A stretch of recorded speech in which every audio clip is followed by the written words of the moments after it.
Friends, वापस आ गई एक नए व्लॉग के साथ।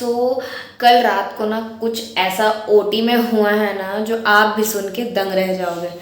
OT1 में काम करते करते ना वो क्या हुआ कि वो काम कर रहा था, मतलब इस डायरेक्शन में इस जगह पे काम कर रहा था, और वो जो सारे जो है उसको क्या बोलते हैं, बूस्टर्स। हाँ, बूस्टर्स जो है। अब क्या हुआ, मतलब वो हमेशा वैसे ही रहता है, मतलब हर ओटी के उस सेल्फ पे बूस्टर रहता है। अब हुआ क्या, वो इस डायरेक्शन में इस साइड मुड़ के काम कर रहा था और सडनली ना उसको एक आवाज़ आया। एंड आवाज़ आया तो तुरंत पीछे मुड़ के देखा, तो देखा कुछ नहीं है। ऐसा लगा कि कुछ ऊपर से गिरा है। फिर फिर वो काम करने में बिजी हो गया।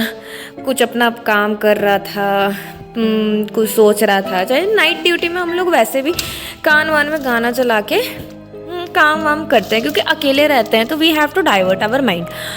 तो वो क्या किया, फर्स्ट टाइम जो उसको आवाज़ मिली तब वो ईयरफोन लगा के शुरू हो गया काम करने। बट अब सडन क्या हुआ, सेकेंड सेकंड टाइम उसने जब ईयरफोन लगा के काम करना स्टार्ट किया, सेकेंड टाइम इतनी जोर की आवाज आई कि इतने जोर से उसके कानों में आवाज गाने चल रहे थे, फिर भी उसको वो बाहर की आवाज सुनाई दी। वो फटाक से पीछे मुड़ के देखा तो देखा वो बूस्टर बेड पे गिरा हुआ है। अब वो बंदा कंफ्यूज हो गया कि भाई मैंने ही शायद रखा होगा, क्योंकि ही डजंट नो ना कि क्या सीन हुआ है नहीं हुआ है। फिर वो बंदा क्या किया, बूस्टर को यहाँ से उठा के अपनी जगह पे रख दिया, फिर अपना काम करने लगा। तो वो इस वाले डैशबोर्ड पे आ गया काम करने के लिए। अब हुआ क्या कि वो अब तो कॉन्शियस हो गया था वो बंदा कि भाई क्या है क्या नहीं है कुछ पता नहीं चल रहा है, बट उसके साथ कुछ ना कुछ तो हो रहा है। अब वो क्या किया, अब थर्ड टाइम क्या हुआ, थर्ड टाइम भी वैसे ही आवाज हुआ एकदम धम से।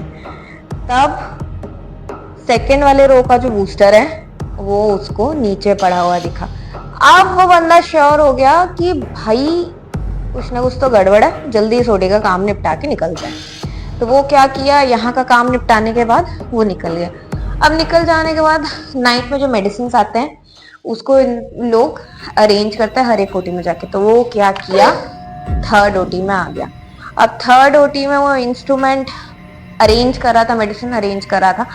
अब होता क्या है ना, मैंने भी जब नाइट में काम किया है तब जब हम इस डायरेक्शन में काम करते हैं तो हमारी जो आई साइड होती है, मतलब इस डायरेक्शन में जब हम काम करते हैं तो हमारी जो एक आंख होती है वो हमेशा ना ऐसे दरवाजे के उस वाले छेद पे जाती है।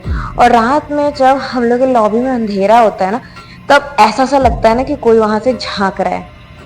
ठीक है, अब वो बंदा ऑलरेडी बहुत सेंसिटिव हो गया था, अटेंटिव कॉन्शियस हो गया था। तो अब वो क्या हुआ, वो इस डायरेक्शन में या पीछे मुड़ के काम ही नहीं कर पा रहा है। ठीक है, अब उसकी बार बार आंखें रोल हो रही है उस डायरेक्शन की ओर, और वो दरवाजा ऐसा इतना छोटा सा छेद है कि उसको पता चल रहा है या महसूस हो रहा है कि कोई है।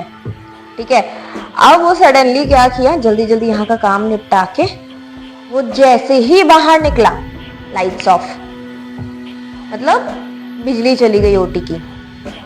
अब वो बंदे को अपना फोन भी नहीं मिल रहा है ताकि वो फ्लैश चलाए। अब क्या हुआ, और सडनली वो निकल गया ओटी के बाहर। अब हमारे इस लॉबी का ये सीन है ना, वो तीनों दरवाजे, वो तीनों दरवाजों का जो मिरर है वो रिफ्लेक्ट करता है। ठीक है, अब ओटी के अंदर, ओटी हमारा इतना आइसोलेटेड रहता है कि ओटी के अंदर अगर दिन में भी लाइट चले जाए ना तो एकदम पिच डार्क अंधेरा होता है। ठीक है, तो वो बंदा बाहर गया, बाहर जाने के बाद लास्ट में उसने सारा काम वाम खत्म करके अपना मन शांत करके वो बैठ गया एंड सोचा कि कुछ नहीं। तो ये जो मैंने स्टोरी आपको बताई इसमें से कुछ पार्ट सच था एंड कुछ मैंने मिर्च मसाला डाल के भी बताया। तो बात ये है ना कि मैंने ऐसी स्टोरीज पहले भी सुनी है लोगों से कि ओटी में ये हो रहा है, ओटी में वो हो रहा है। तो मैं एक चीज बोलूंगी कि hospital is a kind of a जगह जहाँ पॉजिटिव चीजें भी हैं और नेगेटिव चीजें भी हैं। ठीक है, अब सीन ये होता है ना कि हमारे कॉन्शियस माइंड के ऊपर होता है। If we are very scared of something, जैसे एक होता है ना, कहते हैं कि अगर आप डर गए हो तो आपका माइंड आपको वही दिखाएगा जो आप देखना चाहते हो। अगर मुझे दिन में भी शैडो से डर लग रहा है और शैडो सोच रही हूँ ये दरवाजे के पीछे है साइन तो दिखाता है। और हम जहाँ काम करते हैं वो तो भाई हमारे लिए बहुत पॉजिटिव प्लेस होता है, बिकॉज उसी से हमारी लाइवलीहुड चलती है। सो हर एक जगह की एक कोई ना कोई बैक स्टोरी होती है। तो इसमें डरने की कोई भी बात नहीं। डिपेंड्स ऑन योर ऑरा कि भाई आप पॉजिटिवली चीज़ें ले रहे हो या नेगेटिवली चीज़ें ले रहे हो। तो फिर मिलते हैं किसी नई कहानी के साथ। अगर पसंद आया तो प्लीज़ डू कमेंट। तब तक के लिए फिर मिलते हैं नेक्स्ट ब्लॉग में। बाय।